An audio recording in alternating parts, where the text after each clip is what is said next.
Giovanni, you are the specialist of Léonce Rosenberg, who is the unlucky brother of the Rosenberg Brotherhood.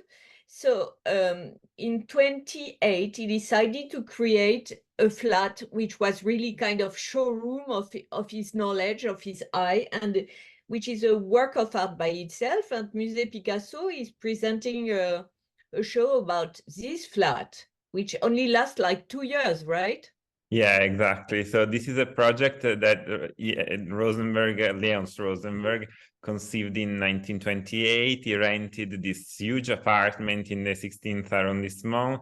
So it's, 11 rooms, 360 square meters, something really impressive. And then basically he decided to turn it into a total work of art.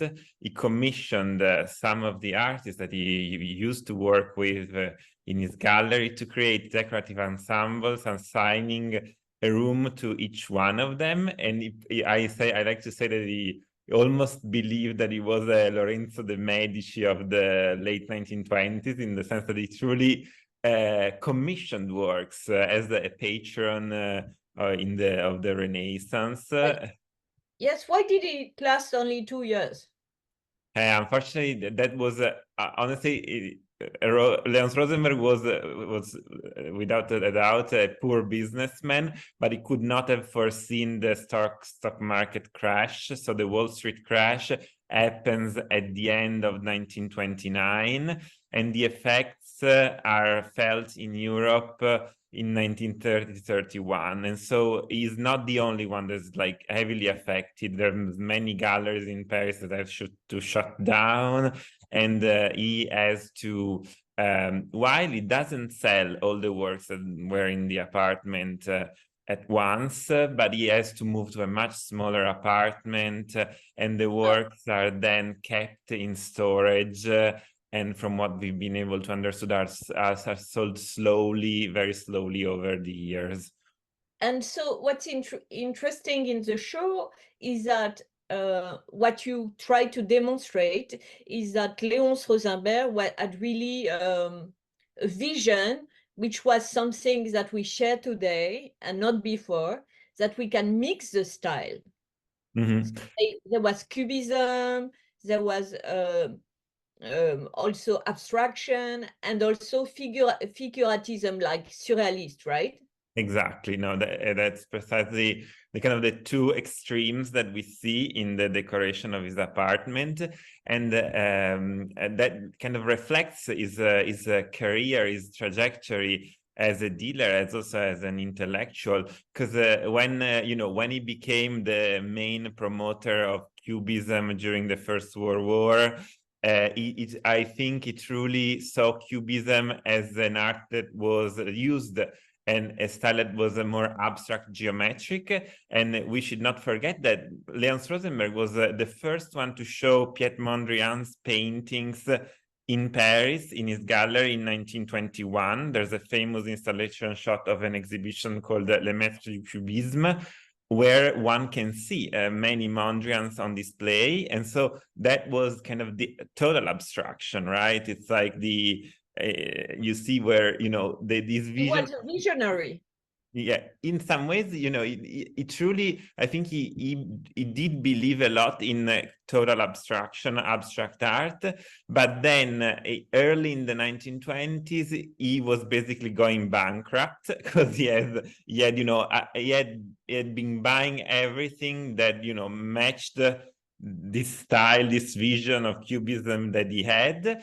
And then realized that, the times had changed. So there was a return to order. There was, a renewed interest in figuration. So he, in my view, he adapted. He was forced to adapt to that moment, not to go out of business completely. And so, surrealism,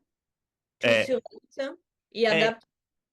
Not specifically surrealism, but I would say a type of figuration that verges towards, magic realism, surrealism. Because even, when he becomes De Chirico's main dealer, or, one of the two main dealers that Giorgio De Chirico had together with Paul Guillaume, in 1925. When did he begin to be Chirico first dealer? In 1925. There's a big show that he organized in May 1925 at the Effort Moderne, which was the name of his gallery. And then, you know, by then the Chirico was starting to be seen as the founder of Surrealism, as a precursor of Surrealism. But the Chirico himself didn't see himself like that. So it's, you know, it's a type of art that we see how it can be seen as surrealist, and generally we see that in other artists working in the decoration of the apartment, but I would describe it more broadly as a figurative, but also bizarre, weird, surreal. Yeah, it's really bizarre, huh? These gladiators are really ridiculous. Absolutely. It's a caricature of masculinity in a way. Exactly. That's what I argue also in my essay, because, you know, previously, actually, there were, you know, some people, some scholars that have argued that the Chirico was almost a fascist. You know, it was rediscovering, you know, this kind of ancient iconography, looking back at classicism in a moment which is true that, you know, in Italy, the fascist regime was rediscovering ancient Rome as a way to kind of legitimize its power. But when you look at the paintings, exactly like you said, it's like a complete, you know, a completely ironic take on masculinity, on the very, you know, representation of the male body of academic tradition, which is something that, you know, comes from an academic tradition, but the Chirico turns it into something completely. And can we speak about last quick question? Can you speak about his behavior when the Canveller sale happened, or before the Canveller sale? Because this is a bad side of the character, right? Absolutely. Of No, absolutely. So it is no doubt that there was some opportunism in the way Rosenberg filled the gap that Kahnweiler left, you know, when he went into exile during the First World War. So just to sum up for people who are not familiar with the story, the main dealer of, you know, Picasso, Braque, Léger, Gris, up until the outbreak of the First World War was a German, Daniel Erich Kahnweiler, that during the First World War is forced to go into exile as, you know, a German enemy alien. And so what happens then is that the French state sequestered the stock of his gallery in its entirety. And basically, even, you know, after, you know, many efforts that Kahnweiler made to kind of recover that stock, there was nothing to do. So at the end of the 20s, we found ourselves with the, you know, this huge stock that was seized by the French state, and that was then meant at the end of the 10s, right? at Not at the end of the 20s, because your is in 21. Yeah, no, yeah, I was saying that, you know, at the beginning, just after the war, there's this stock that has been seized by the French authority, and the French state wants to sell it, right? So then Léonce Rosenberg is basically approached and eventually named the expert for those sales, as, you know, he was kind of identified as the dealer of cubism. And this decision that he made to accept that role was seen by the artistic community as, of course, you know, very negative, as a betrayal. Yes. What I would also say, though, is that, you know, xenophobia was very widespread at the moment. So we should always think about the historical context when judging retrospectively, you know, what Léonce Rosenberg decided to do. So it was certainly, you know, just before the war, cubism was seen as a sort of a German type of art that was, paradoxically. And so then, you know, the fact that, you know, Rosenberg in his competition with Kahnweiler certainly showed or expressed the xenophobic sentiment that was very widespread in France at the time is not unusual. It's not entirely unusual. So let's go straight to the point to finish. So what did happen with Léon Rosenberg? He was in charge of organizing the auction. So he was, yeah, partly in charge, but partly it's the French authorities. There's, there's an administrateur séquestre. It's like, it's But not he just was the expert for the sale. He was the expert. Yes, no, he was the expert. That for sure.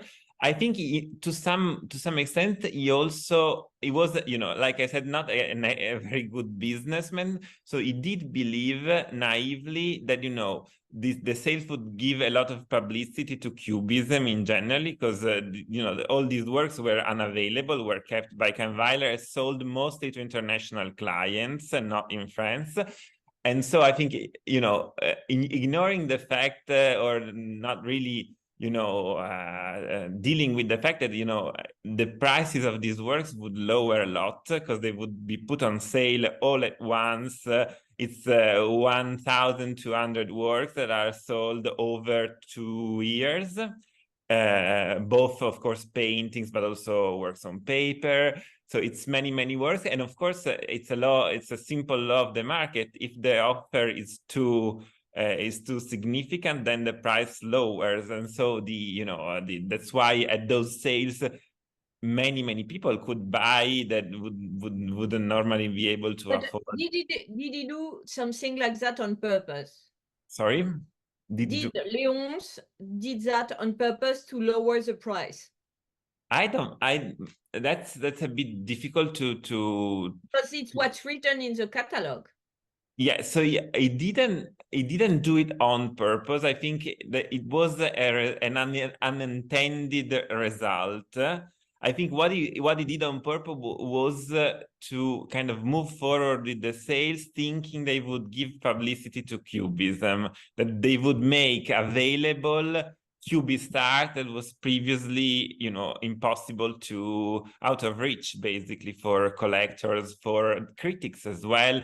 Because it is true that Kahnweiler, precisely because there was this kind of very strong xenophobic sentiment, had never particularly sold artworks in France. He had many important international clients. Some are legendary in Russia, but okay.